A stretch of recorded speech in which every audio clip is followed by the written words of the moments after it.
I'm Charlotte McLeod with investingnews.com, and here today with me is Adrian Day, president of Adrian Day Asset Management.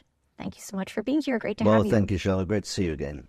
Really good to be speaking with you. And of course, our last conversation was in March back at PDAC. And really quite a bit has changed for the gold price since then. So I was going to start nice and, or I think it's simple. Let's see. What do you consider the drivers of that price increase? I've gotten a lot of different answers from people. Really? I thought it was pretty obvious, but maybe everybody else thinks it's pretty obvious. I was about to say we all know, but if you've got different answers, we don't all know. It seems to me that the main driver by far has been central bank buying. That's been the main driver, and of the central bank buying up until the last 2 months, it's been China. China has been the main buyer of gold, but even when China's paused, both in May and June, so they bought no gold in May and June, other countries were still buying. So central bank buying has been the main driver, not just this year, but for the last 18 months, really. The second major factor in the buying has frankly just been Chinese investors. And these are people who are afraid of their banking system. They're nervous about a Chinese economy, a stimulus coming in, and they're nervous, frankly, about the possibility of a yuan devaluation. I don't think that's going to happen, but so they don't want money in the banking system, which they're nervous about. They don't want to put money in real estate, which, of course, is a traditional haven for Chinese, but for obvious reasons, because half the Chinese real estate companies are going bankrupt.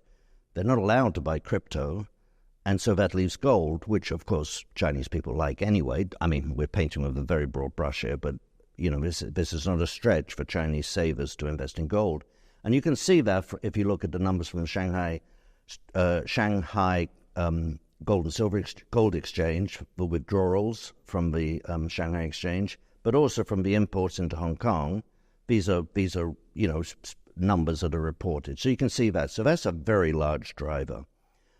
Offsetting that, of course, is the fact that ETFs, and we might talk about this later, but gold ETFs, other than Asian ETFs, but North American and European gold bullion ETFs have had withdrawals, and pretty steady withdrawals all year, which is really, in a way, astonishing, but we can talk about that if you want. So offsetting that. So when you look at the numbers and add them all up, there's still a gap. You know, who else? Someone else is buying. And the buying, I think, is coming from sophisticated, if you like, sophisticated, wealthy individuals and families in the Middle East, in Asia, but also to some extent in North America and Europe. And that buying is physical, over-the-counter, so it's not, each trade is not reported, but in aggregate you can see that's a pretty big number. And I think the interesting thing to me is that everybody's buying. The buyers, the central banks, the Chinese, the wealthy individuals, putting them into buckets. This clip highlights how global powers like central banks and Chinese investors are driving up gold prices, signaling a pivotal shift in the financial landscape. This surge in demand isn't just a trend, it's a wake-up call for investors. And if you're considering securing your assets, companies like Augusta Precious Metals offer trusted avenues for investing in precious metals like gold and silver, ensuring your wealth is protected. I've got to think that investors, when they see 2 back-to-back quarters of strong cash flow numbers, are going to start to look at these companies. And just to finish, if I may, what makes this a particularly attractive opportunity right now that will not last is that typically when the gold assets take off, gold starts to move, and then the gold stocks outperform dramatically in the short term. 2001, for example, first 3 months, gold was up 12%. Very respectable. Gold stocks were up 50% in the same period. We could look at 1976, we could look at 2009. That's the typical kind of scenario. Gold stocks were up 50% in 3 months in 2009. Look at where we are now. Over the last 12 months, gold is up 25%. Gold stocks are up 25%. Look at this year. Gold is up 16.5%. Gold stocks are up 17.5%. Very close. You have not had that normal leverage. So the point I'm making is people are able to buy gold stocks when the gold price is high, when the environment is strong, when the outlook is very good, and when gold stocks have not yet shown that typical leverage that they show at the beginning of a market. Okay. I think that is a great place to wrap up. Historical trends often give us a glimpse into future potential. In this segment, we explore how gold stocks have performed in the past and what that means for today's market. This knowledge can be crucial in making informed investment decisions. But anyway, to get back to so what I'm looking at right now is I think we have, I won't say this time is different, that's dangerous. I think we have an exceptionally rare and very, very attractive opportunity in the gold stocks. And I'll tell you why. Number one, they're extremely undervalued. And they were in March, and they are now. Agnico Eagle, the third largest gold mining company in the world, with no particular hairs on it, good jurisdictions, good balance sheet, good management, blah, blah, blah. No particular hairs on it, and yet it is selling at very, very close to its 40-year low price to cash flow. Ridiculous when the price of gold is where it is and where the margins are where they are. So number one, they're very cheap, and we could go through other stocks with different metrics. Number two, they're selling at lower multiples than the S&P, which is unusual. The XAU has in aggregate, has a stronger balance sheet than the S&P, has a higher dividend yield, is selling at a lower price to book value and lower price to cash flow. That's very unusual.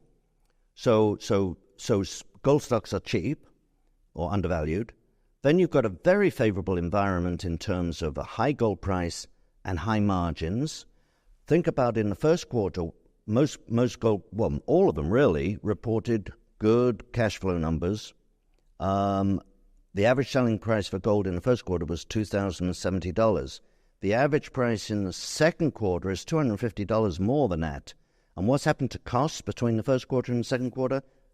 If anything, a little bit up. The oil price marginally up on average, just marginally, a dollar or two. And other things, actually, it seems as though the companies are getting their costs under control. So in other words, we should have much larger, much wider margins in the second quarter than we do in the first quarter. So I think when the companies start to report their second quarter earnings later this month, we're going to start to see some very attractive cash flow numbers, better than the first quarter and better than the year-ago comparisons. Opportunities in gold stocks can be fleeting, but those who know where to look can capitalize on significant gains. This clip reveals some of these rare gems in the gold market. Whether you're looking at stocks or considering physical gold, understanding the market's nuances can make all the difference. I think going back to gold as we kind of come toward the end here.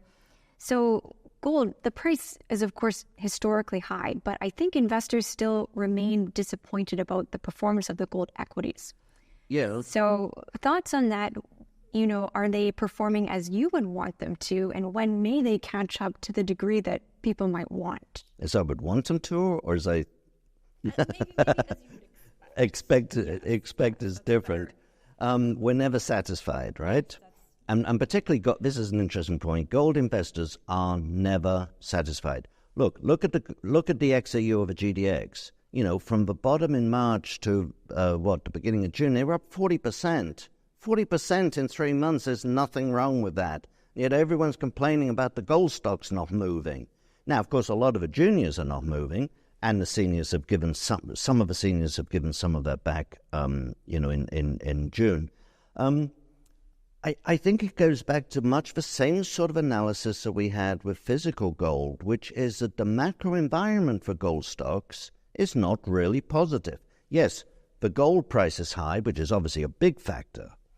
The margins are very strong, which is obviously a big factor. But the broad stock market is doing well, and typically gold stocks do better when the broad market is rolling over or stumbling or whatever word you want to use, not necessarily crashing. And again, the dollar's strong and inflation's low, so this is not the sort of environment where everyone's saying, I need to buy gold stocks. It is surprising to me. I mean, it is surprising to me that we are continuing to see outflows from the gold mining ETFs and the gold mining mutual funds. That is very surprising to me. Despite gold's high prices, gold equities haven't always delivered the expected returns. This paradox can be frustrating for investors, but understanding the reasons behind it is key to navigating the market. One way to mitigate this risk is by diversifying into physical gold, which remains a tried-and-true hedge against market volatility. As we've seen throughout this review, the gold market presents both challenges and opportunities. Whether you're looking at gold stocks or considering physical gold, making informed decisions is crucial. Augusta Precious Metals is a trusted company that offers a variety of precious metals like gold and silver to help you secure your assets in these uncertain times.